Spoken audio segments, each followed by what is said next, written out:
বাংলা ছোট পর্দায় যেসব অভিনেত্রী অল্প সময়ই দর্শকের মনে শক্ত অবস্থান তৈরি করেছেন, তাদের মধ্যে অন্যতম নাম আরোহী মিম।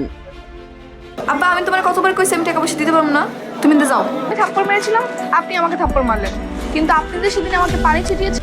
স্বাভাবিক অভিনয়, সাবলীল সংলাপ আর চরিত্রের সঙ্গে নিজেকে মিশিয়ে দেওয়ার অসাধারণ ক্ষমতা, এই তিনটি গুণই আরোহী মিমকে আলাদা করে চিনিয়েছে দর্শকদের কাছে।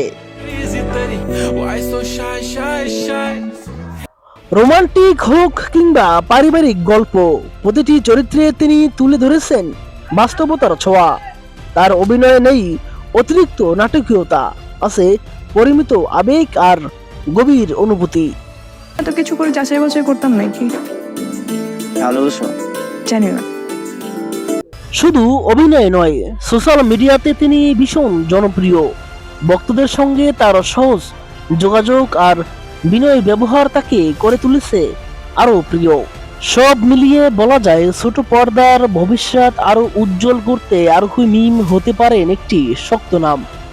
দর্শকদের প্রত্যাশা, আগামী দিনগুলোতে আরো নতুন চরিত্রে আরো শক্তিশালী অভিনেতাকে দেখার। কিন্তু সম্প্রতি সময়ে আরোহী মিমের আপত্তিকর ভিডিও সামাজিক যোগাযোগ মাধ্যমে ছড়িয়ে পড়েছে, এমনটাই দাবি এক শ্রেণী মানুষের। বিভিন্ন ফেসবুক আইডি, ইনস্টাগ্রাম, টেলিগ্রামের মাধ্যমে আরোহী মিমের লিংক ছড়িয়ে দেওয়া হয়েছে। সেই লিংক খুঁজে বেড়াচ্ছেন নেটিজেনরা।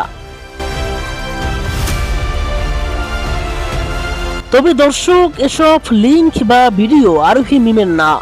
বর্তমানে এআই দিয়ে আরোহী মিমের মুখমণ্ডল লাগিয়ে এমন ভিডিও পিকচার ছড়িয়ে দেওয়া হয়েছে এই অভিনেত্রীকে হেয় প্রতিপন্ন করার জন্য।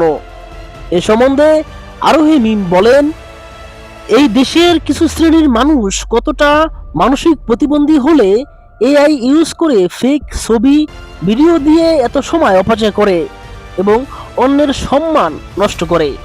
মাই লাভলি অডিয়েন্স, এসব ফেক জিনিস থেকে দূরে থাকুন। আর প্রতিবন্ধীদের দল, তোদের মুখে গু।